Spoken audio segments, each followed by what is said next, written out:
Congress party ने, UPA सरकार ने ओबीसी समुदाय के साथ भी कोई न्याय नहीं किया, अन्याय किया। इन लोगों ने ओबीसी नेताओं का अपमान करने में कोई कोर कसर नहीं छोड़ी है। नमस्कार, मैं हूं अक्षय और आप देख रहे हैं नेशनल संवाद। देश के प्रधानमंत्री नरेंद्र मोदी सदन में भाषण के दौरान कहा कि कांग्रेस ने पिछड़ों का अपमान किया, पिछड़ों के नेताओं का अपमान किया। लेकिन प्रधानमंत्री नरेंद्र मोदी से ये सवाल है कि आपने पिछड़ों का कौन सा सम्मान किया। नरेंद्र मोदी ने कहा कि हमने बिहार के पूर्व मुख्यमंत्री जननायक कर्पूरी ठाकुर को भारत रत्न दिया, लेकिन क्या भारत रत्न देने से ओबीसी समाज को न्याय मिल जाएगा? क्या सामाजिक न्याय स्थापित हो जाएगा?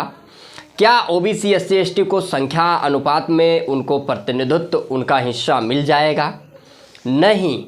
यदि ओबीसी एससी एसटी को वास्तव में भारतीय जनता पार्टी न्याय देना चाहती है तो देश में केंद्रीय स्तर पर जाति आधारित जनगणना करवाकर देश में संख्या अनुपात में जिसकी जितनी संख्या भारी उसकी उतनी हिस्सेदारी, इस नारे को इम्प्लीमेंट करना चाहिए। जिसकी जितनी संख्या है उसको उतना प्रतिनिधित्व देना चाहिए। लेकिन ये काम तो भारतीय जनता पार्टी से हुआ नहीं।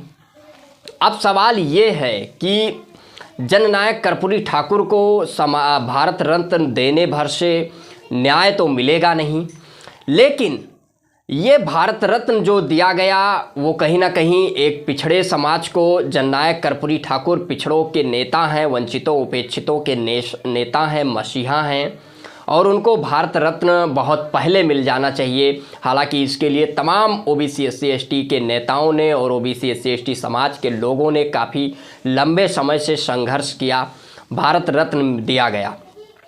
लेकिन लगातार जिस तरीके से भारतीय जनता पार्टी ने जब भी पिछड़ों को झुंझुना पकड़ाने का काम करती है तो ये समझ लेना चाहिए कि प्रधानमंत्री नरेंद्र मोदी और भारतीय जनता पार्टी पिछड़ों को, पिछड़े समाज को, दलित समाज को ठगने का काम करने जा रही है।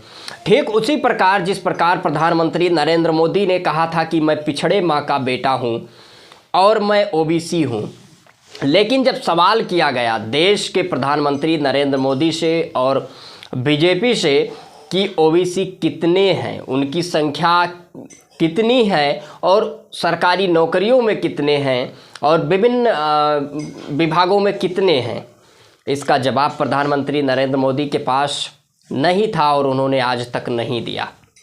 जिस तरीके से कांग्रेस पर लगातार प्रधानमंत्री नरेंद्र मोदी ने सामाजिक न्याय के मुद्दों से लेकर तमाम मुद्दों पर कांग्रेस को घेरते हुए दिखे, लेकिन कांग्रेस सामाजिक न्याय के मुद्दों पर लगातार प्रश्न चिन्ह लगता रहा है। कांग्रेस से ये कहा जाता रहा है कि कांग्रेस सामाजिक न्याय के मुद्दों पर पूर्व में जब सत्ता में थी तब संवेदनशील नहीं थी और कांग्रेस इतने वर्षों सत्ता में रहने के बाद भी जाति आधारित जनगणना नहीं करवाई। लेकिन वर्तमान परिदृश्य में कांग्रेस के नेता राहुल गांधी लगातार वो सामाजिक न्याय के प्रति संवेदनशील हैं और लगातार वो जाति आधारित जनगणना की मांग कर रहे हैं। जिस प्रकार प्रधानमंत्री नरेंद्र मोदी ने कहा कि इस बार 2024 में बीजेपी की 370 सीटें आएंगी और एनडीए अलायंस का 400 सीटें पार हो जाएंगी। अब ये विश्वास प्रधानमंत्री नरेंद्र मोदी जी को कहाँ से आ रहा है, ये प्रधानमंत्री नरेंद्र मोदी ही बता सकते हैं। लेकिन सबसे दुर्भाग्य का विषय ये है कि देश के प्रधानमंत्री नरेंद्र मोदी ने अपना 10 वर्षों का कार्यकाल बिता दिया, लेकिन उन्होंने एक भी प्रेस कॉन्फ्रेंस नहीं किया और देश के प्राइम मिनिस्टर को प्रत्येक माह एक प्रेस कॉन्फ्रेंस करना चाहिए। लेकिन 10 वर्षों में नरेंद्र मोदी ने एक भी प्रेस कॉन्फ्रेंस नहीं किया और फिर से उन्होंने सदन में कहा कि कांग्रेस पूछ रही है कि ओबीसी का प्रतिनिधित्व कितना है, क्या मैं नहीं दिख रहा हूं? यानी उनका कहने का तात्पर्य ये था कि मैं ओबीसी हूं। लेकिन प्रधानमंत्री नरेंद्र मोदी जी से बार बार ये सवाल है कि आपने ओबीसी को क्या दिया। यदि आप ओबीसी हैं तो राहुल गांधी जी लगातार ये सवाल करते रहे कि जो देश का बजट कंट्रोल होता है उसमें ओबीसी की संख्या मात्र 3% क्यों है? क्या देश में ओबीसी मात्र 3% है? इसका जवाब प्रधानमंत्री नरेंद्र मोदी और भारतीय जनता पार्टी आज तक नहीं दी। और नरेंद्र मोदी दोबारा से ओबीसी को ठगने की रणनीति भी तैयार कर लिए। फिर से उनके मुंह से ये बात निकल कर आने लगी कि मैं पिछड़े माँ का बेटा हूँ, मैं ओबीसी हूँ। लेकिन इसके पूर्व में कांग्रेस की बात की जाए, चाहे राहुल गांधी की बात की जाए, कांग्रेस के नेता बड़े नेता हैं, इसके पूर्व में कांग्रेस पर ये सवाल उठता रहा है कि सामाजिक न्याय के मुद्दे को लेकर संवेदनशील कांग्रेस नहीं थी, जाति आधारित जनगणना नहीं करवाई।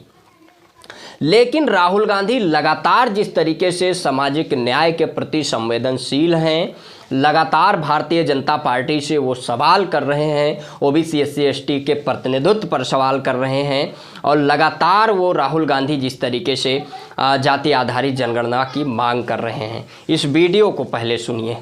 50% से ज्यादा रिजर्वेशन नहीं मिल सकती। ये जो 50% का लिमिट है, इसको कांग्रेस पार्टी की सरकार, इंडिया की सरकार उठा के फेंक देगी।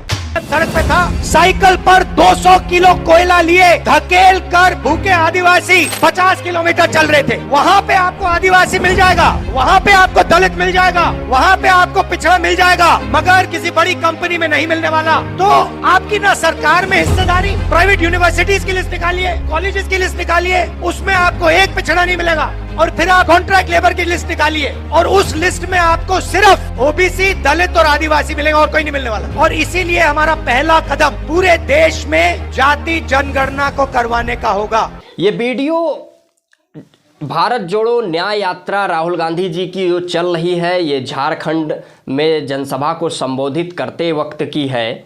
राहुल गांधी स्पष्ट कह रहे हैं कि यदि इंडिया अलायंस की सरकार बनती है, कांग्रेस की सरकार बनती है, तो हम जाति आधारित जनगणना करवाएंगे और ओबीसी एससी एसटी को संख्या अनुपात में प्रतिनिधित्व देंगे। ओबीसी एससी एसटी की जितनी जिसकी संख्या भारी, उसकी उतनी हिस्सेदारी, इस नारे को इम्प्लीमेंट करेंगे। हालांकि राहुल गांधी ने यह भी कहा कि जो 50% का लिमिट है, उसको कांग्रेस या इंडिया अलायंस की सरकार उखाड़ फेंकेगी यदि सत्ता में आती है। जानकारी के लिए राहुल गांधी को ये जानकारी होना चाहिए कि जो 50% का लिमिट है वो अब टूट चुका है, क्योंकि सुप्रीम कोर्ट का ये जजमेंट था कि 50% से अधिक रिजर्वेशन नहीं दिया जा सकता है।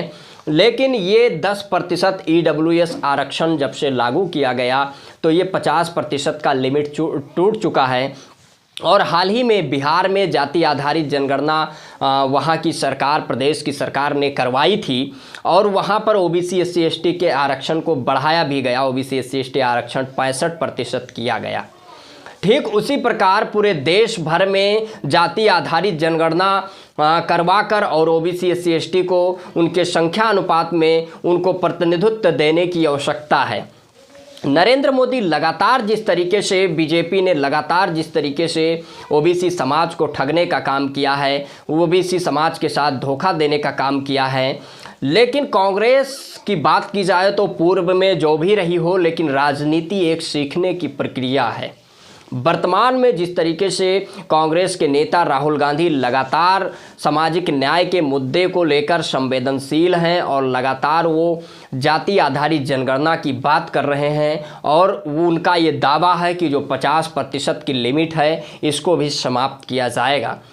कहीं ना कहीं भारतीय जनता पार्टी को सामाजिक न्याय के मुद्दे पर एक बड़ी चुनौती मिल रही है और आने वाले समय में ओबीसी एससी एसटी समाज के लोग, न्याय पसंद लोग कहीं ना कहीं राहुल गांधी के प्रति और इंडिया अलायंस के प्रति एकजुट होते हुए दिख रहे हैं। और 2024 में जाति आधारित जनगणना, सामाजिक न्याय, बेरोजगारी, महंगाई, अशिक्षा, इन सारे मुद्दों पर कहीं ना कहीं जनता वोट करने के लिए तैयार है और विपक्ष इन सारे मुद्दों को लेकर जनता के बीच में जा रहा है। और लगातार जिस तरीके से राहुल गांधी जी लगातार सामाजिक न्याय की बात कर रहे हैं, कहीं ना कहीं राहुल गांधी वर्तमान परिदृश्य में ओबीसी एससी एसटी के हकों की बात कर रहे हैं और उनके आशाओं आकांक्षाओं की चिंता करते हुए दिख रहे हैं।